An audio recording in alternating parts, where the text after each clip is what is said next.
기도하겠습니다. 좋으신 아버지 하나님, 우리에게 오늘도 새날을 허락하여 주시고 또 주님의 말씀 가운데 출발할 수 있게 하시니 감사를 드립니다.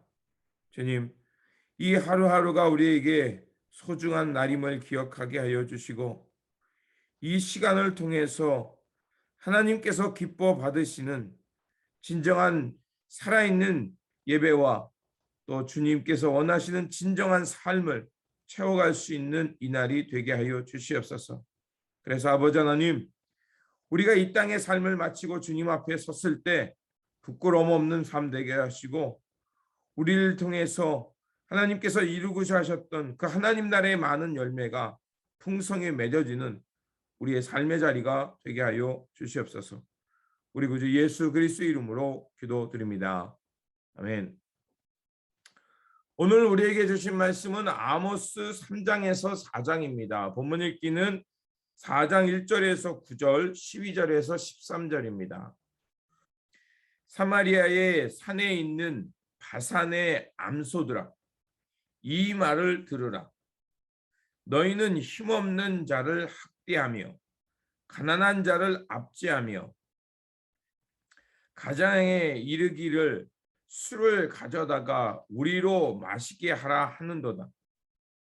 주 여호와께서 자기의 거룩함을 두고 맹세하시되 때가 너희에게 이를지라 사람이 갈고리로 너희를 끌어가며 낚시로 너희의 남은 자들도 그리하리라. 너희가 성 무너지는 데를 통하여 각기 앞으로 바로 나가서 하르몬에 던져지리라. 여호와의 말씀이니라. 너희는 베델에 가서 범죄하며 길갈에 가서 죄를 더하며 아침마다 너희 희생을 3일마다 너희 11조를 드리며 누룩 넣은 것을 불살라 수은제로 드리며 낙헌제를 소리내어 선포하려무나 이스라엘 자손들아 이것이 너희가 기뻐하는 바니라. 주 여호와의 말씀이니라. 또 내가 너희 모든 성읍에서 너희 일을 깨끗하게 하며 너희의 각 처소에서 양식이 떨어지게 하였으나 너희가 내게로 돌아오지 아니하였느니라. 여호와의 말씀이니라. 또 추수하기 석 달 전에 내가 너희에게 비를 멈추게 하여 어떤 성읍에는 내리고 어떤 성읍에는 내리지 않게 하였더니 땅 한 부분은 비를 얻고 한 부분은 비를 얻지 못하여 말랐음에 두세 성읍 사람이 어떤 성읍으로 비틀거리며 물을 마시러 가서 만족하게 마시지 못하였으나 너희가 내게로 돌아오지 아니하였느니라. 여호와의 말씀이라. 내가 곡식을 마르게 하는 재앙과 깐부기 재앙으로 너희를 쳤으며 팥중이로 너희의 많은 동산과 포도원과 무화과 나무와 감람나무를 다 먹게 하였으나 너희가 내게로 돌아오지 아니하였느니라. 여호와의 말씀이라. 그러므로 이스라엘아, 내가 이와 같이 내게 행하리라. 내가 이것을 내게 행하리니 이스라엘아, 내 하나님 만나기를 준비하라.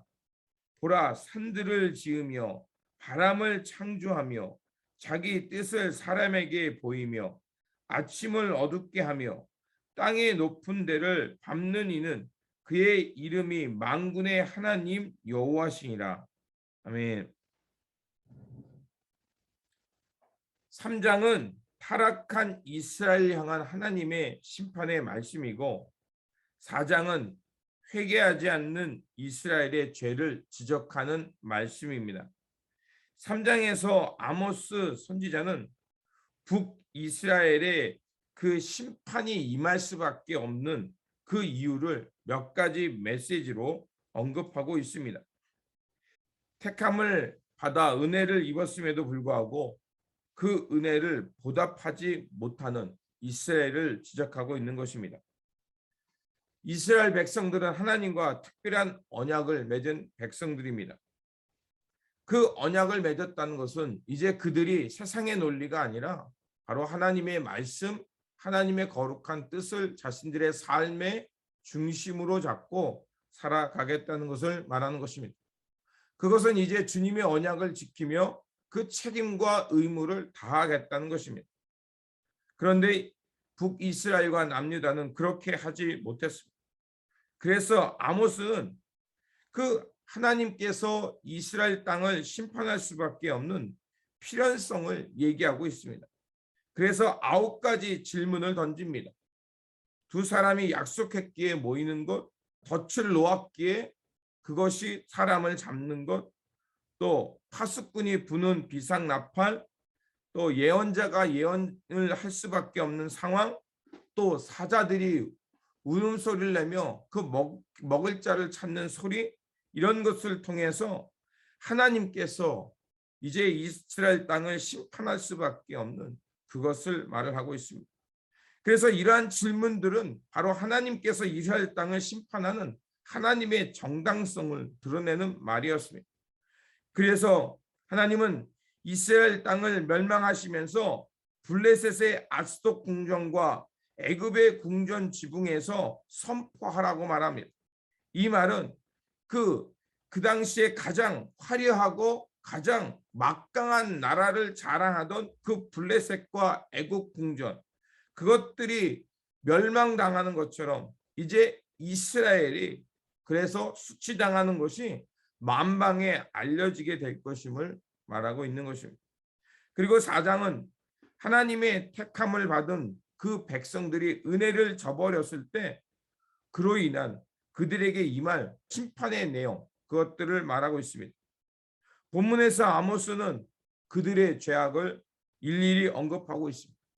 크게 3가지로 말할 수 있습니다. 첫째는 향락에 빠져버린 여인들을 말합니다.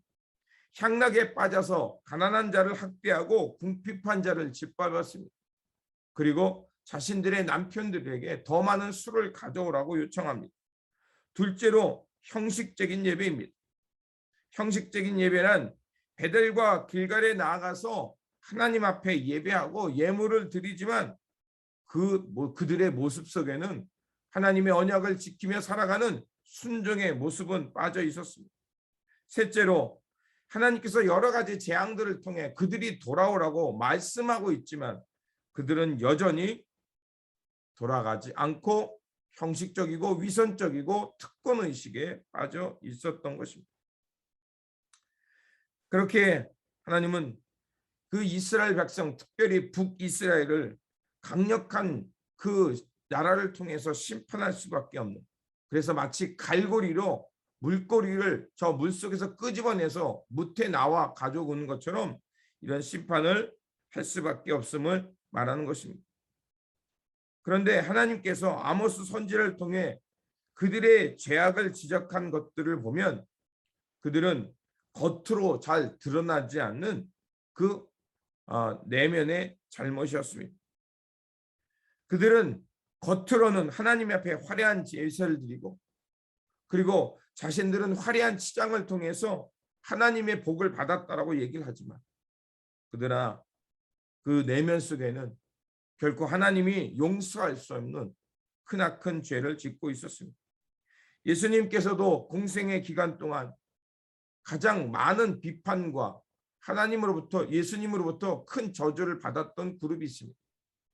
예수님께서는 힘없고 헐벗은 사람들에게는 결코 그들에게 삶에게 많은 것을 요구하지 않았습니다. 하나님을 향해 돌아오라. 그리고 하나님이 공급하시는 은혜와 생명을 마시라고 말하셨습니다. 하지만 가장 그 시대에 화려하고 특권을 가지고 있고 또 많은 사람들에게 존경받던 서기관들과 율법학자들에게 대해서는 아주 무서운 비판을 했습니다. 개라고까지 칭했고 그들을 향해서 회칠한 무덤이라고까지 비판하셨습니다. 그러면 왜 그렇게 하셨을까요? 그들은 바로 외식과 형식주의와 특권의식에 빠져 있었기 때문에 그렇습니다. 그래서 그들은 자신들만 구원받으면 그만이고 자신들에게 주어졌던 그 특별한 은혜를 자신들을 향해서 사용할 뿐 이웃과 또 힘들고 가난하고 억압받는 이들을 향해 사용하지 못했기 때문에 그렇습니다.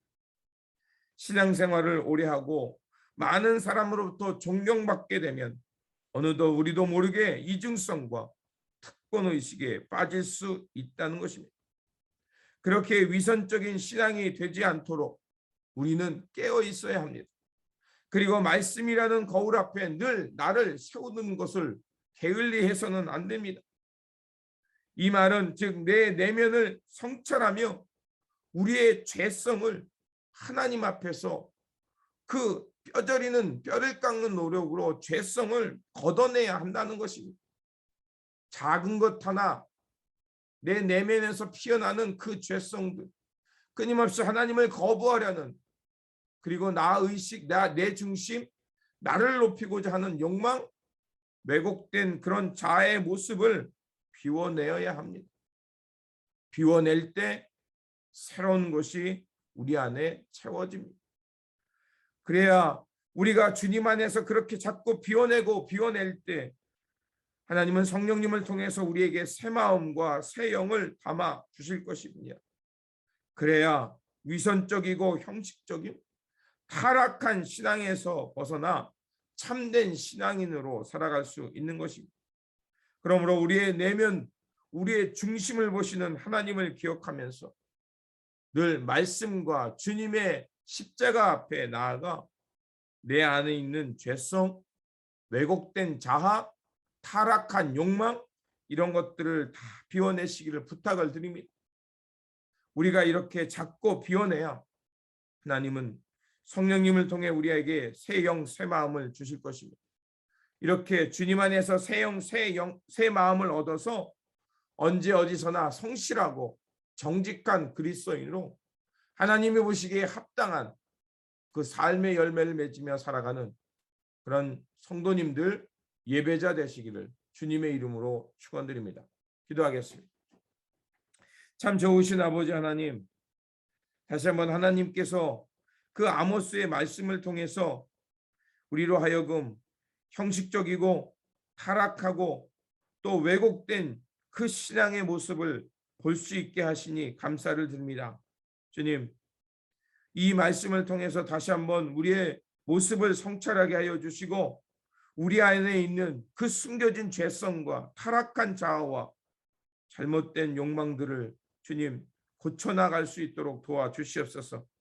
그래서 그 잘못된 그 타락한 욕망과 죄성들을 주님의 십자가 앞에 철저히 비워내고 주님을 통해서 또 성령님을 통해서 새 영과 새 마음 얻어서 하나님 안에서 하나님 앞에서 성실하고 정직하게 살아가는 깨어있는 그리스도인, 진리의 마음을 붙들고 살아가는 참된 예배자 되게 하여 주시옵소서.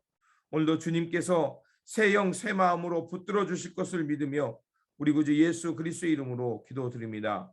아멘. 오늘 우리에게 주신 말씀 붙들고 살아가는 한 날이 되시기를 바라며 다시 한번 우리 안에 그 잘못된 또 왜곡된 그 타락한 욕망들을 비워내고 또 주님 안에서 성령님을 통해 새 영, 새 마음 얻어서 하나님의 기쁨이 되는 삶을 살아가시기를 바랍니다. 그리고 우리 주변에 몸이 불편하신 분들 위해서 기도해 주시고요. 그리고 우리 슬픔 당한 민우씨 권사님 가정 이 위로가 하나님의 위로와 평안이 있을 수 있도록 기도해 주시기를 부탁을 드립니다. 주님의 평안이 함께 하시기 바랍니다.